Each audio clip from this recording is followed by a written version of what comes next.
मित्रों, आज हम यहाँ पर षोडशी महाविद्या के संबंध में बात करेंगे। यह महाविद्या शाक्त शैव मार्ग की एक अति गोपनीय विधा है, जो आज प्रत्येक वाममार्गी संप्रदाय की तंत्र क्रियाओं में प्रचलित है। यदि यह कहा जाए कि वाम मार्ग में षोडशी महाविद्या ही आधार है, तो अतिशयोक्ति नहीं होगी। प्राचीन काल से ही यह विधा तंत्र में किसी न किसी स्वरूप में विद्यमान रही है। भक्ति के साथ जो मनुष्य योनि में रमण करते हैं, वे पवित्र आत्मा पुण्य भागी साधक साधना क्रिया करते हुए शिव तत्व प्राप्त कर लेते हैं, अर्थात साक्षात शिव हो जाते हैं। षोडशी महाविद्या भारतीय तंत्र विज्ञान की रीढ़ की हड्डी है। इसके बिना तंत्र केवल शरीर रह जाता है, जिसमें प्राण न हो। इसी कारण से यह विद्या अपने आप में परिवर्तित स्वरूप में सभी शाखाओं में विद्यमान है। यह दक्षिण तंत्र, वाम तंत्र, शिव तंत्र, शाक्त तंत्र, शिव शाक्त तंत्र, बौद्ध तंत्र सभी में है। इसका मूल स्वरूप सब में एक ही है, केवल क्रियाओं प्रक्रियाओं में अंतर है। नाम आदि में कुछ परिवर्तन है। षोडशी महाविद्या तंत्र की अति गोपनीय विद्याओं में से एक समझी जाती है। यह इतनी गुप्त है कि न तो किसी पुस्तक में इसके विधि विधान के रहस्यों का पूरी तरह स्पष्ट किया गया है। इस महाविधा के साधक भी इसके रहस्यों को भी किसी पर प्रकट नहीं करते। वह विद्या किस काम की जिससे सार्वजनिक जनकल्याण न हो, गोपनीयता के अपने तर्क है, परंतु इसकी हानियां भी हैं। आज इस गोपनीयता के कारण ही तंत्र का महान ऊर्जा विज्ञान अज्ञानता के कारण कचरे में पड़ा कुरूप व विकृत और कलंकित हो रहा है, और आध्यात्मिक क्षेत्र के समस्त रहस्य अंध आस्था के गर्त में डूब चुके हैं। मूल तत्व एक शाश्वत अस्तित्व है जो अनंत तक व्याप्त है। इस तत्व की न तो कोई उत्पत्ति होती है, न ही इसका विनाश होता है। इसकी नहीं कोई आकृति है।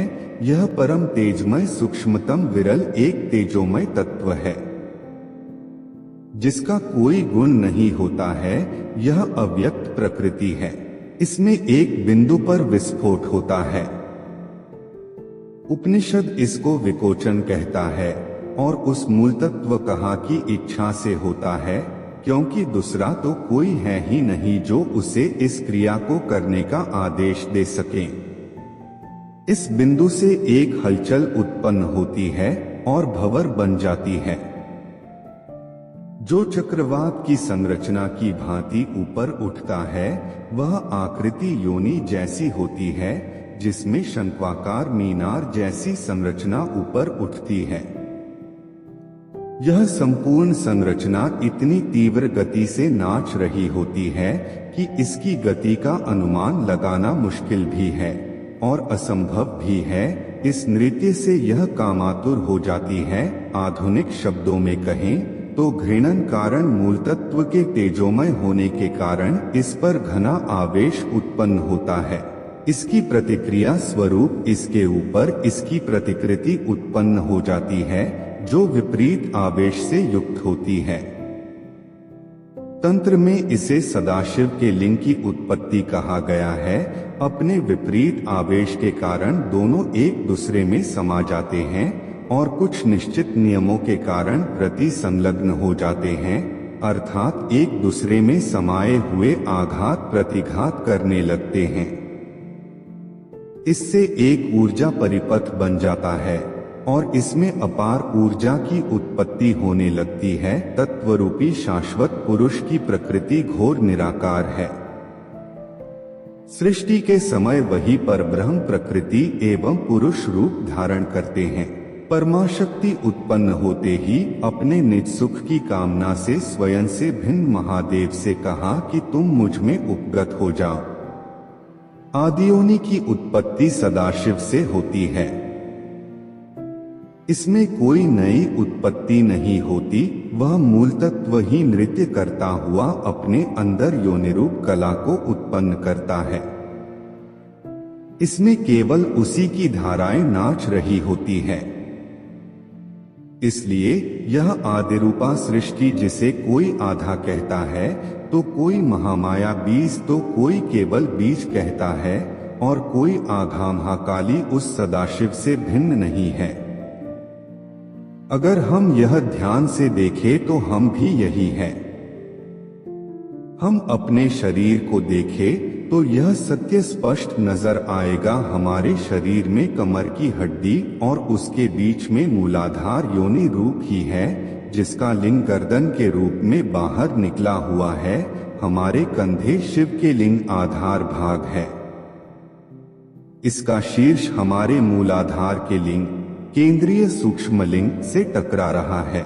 यह रति संलग्न है, इससे हमारी श्वास चल रही है और हमारे अंदर की कुंडलिनी सहित समस्त ऊर्जा धारा की उत्पत्ति, विकास, अस्तित्व और क्रिया चल रही है।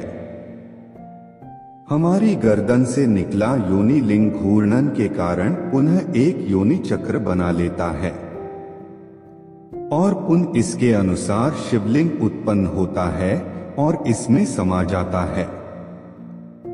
इससे हमारे सिर की संरचना उत्पन्न होती है। यह केवल इतना ही नहीं, शरीर के प्रत्येक ऊर्जा बिंदु, प्रत्येक कोशिका, प्रत्येक परमाणु में यही स्थिति है। यहां भी लिंग योनि का समागमन चल रहा है। आधुनिक शब्दों में इस सृष्टि की समस्त संरचना लिंग योनि स्वरूप में ही रत है और इसी से इसके विकास और क्रिया की समस्त गतिविधियां संचालित है। ब्रह्मांड में ऊर्जा के जितने भी स्वरूप है, इसी ऊर्जा स्रोत से प्राप्त हो रहे हैं। जब तक यह रति है, ब्रह्मांड में जीवन है। जैसे यह रुकी, यह मृत हो जाएगा। आज वीडियो थोड़ी कठिन है, पर बार बार देखने पर समझ जरूर आएगी। वीडियो देखने के लिए आप सभी का धन्यवाद।